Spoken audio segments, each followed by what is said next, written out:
Embrace the power of knowledge at Sanskriti University, ranked first in most promising university in engineering and management in India. Visit www.sanskriti.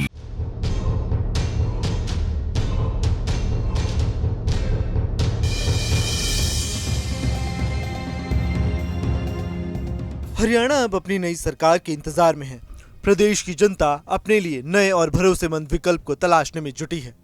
तो वहीं हरियाणा में हर दल जनता को साधने और ज्यादा से ज्यादा वोट बैंक को अपनी तरफ खींचने के लिए कोशिशों में जुटा है। तस्वीरें काफी हद तक साफ है कि प्रदेश के चुनावी जंग में अब तक बीजेपी और कांग्रेस ही सीधे तौर पर नजर आ रही है। ऐसे में कांग्रेस बीजेपी को मात देने में जुटी है, तो वहीं बीजेपी कांग्रेस का समीकरण बिगाड़ने में जुटी है। लेकिन दोनों ही दलों के लिए एक दूसरे को मात देना इतना भी आसान नहीं। सिर्फ इतना ही नहीं, हरियाणा के चुनाव में खाप पंचायत काफी असरदार होती है और इस बार के चुनाव में भी खाप पंचायत सभी दलों के लिए बड़ी टेंशन खड़ी करने वाले हैं। जी हाँ, हरियाणा के चुनावी संग्राम में खाप पंचायतें एक्टिव हो गई हैं। पंचायत की रडार पर इस बार 3 राज्य के दिग्गज नेता हैं। कहा जा रहा है कि चुनाव में इन तीनों का खेल बिगड़ता है तो हरियाणा की राजनीति में खाप पंचायत का दबदबा वापस लौट सकता है। खाप एक गोत्र या समुदाय से ताल्लुक रखने वाली जातियों के एक समूह को कहा जाता है।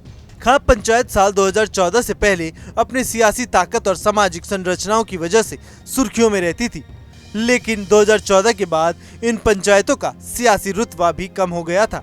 खाप पंचायत की रडार में इस बार के चुनाव में 3 बड़े नेता हैं। इनमें पहला नाम है हिसार से सांसद जयप्रकाश का, दूसरा नाम है पूर्व डिप्टी सीएम दुष्यंत चौटाला और तीसरा नाम है कांग्रेस के कद्दावर नेता रघुवीर कादियान। बड़ा सवाल खाप पंचायत की तरफ से नेताओं के खेल खराब करने को लेकर हो रहा है।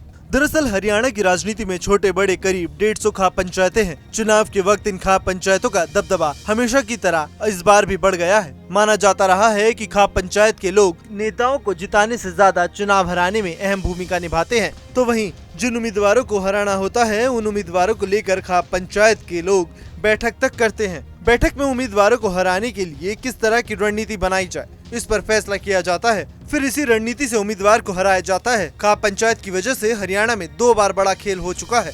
पहला खेल साल 1989 से 90 में हुआ। केंद्र में राष्ट्रीय मोर्चा की सरकार में देवीलाल दीप्ति प्राइम मिनिस्टर बन गए थे। उन्होंने इस कुर्सी को संभालने के लिए हरियाणा के सीएम पद से इस्तीफा दे दिया था। देवीलाल ने अपनी जगह सीएम की कुर्सी बेटे ओम प्रकाश चौटाला को सौंपी थी। सीएम बने चौटाला के लिए विधायक बनना जरूरी था। देवीलाल ने इसके लिए रोहतक की महम सीट चुनी। कहा जाता है कि महम सीट ओम प्रकाश के चुनाव लड़ाने पर महम का खाप समाज नाराज हो गया था। अब इस बार के चुनाव में देखना होगा कि आखिरकार बीजेपी, कांग्रेस या फिर दूसरे दलों को खाप पंचायत कितना समर्थन देती है या फिर कितना हराने पर जोर देती है।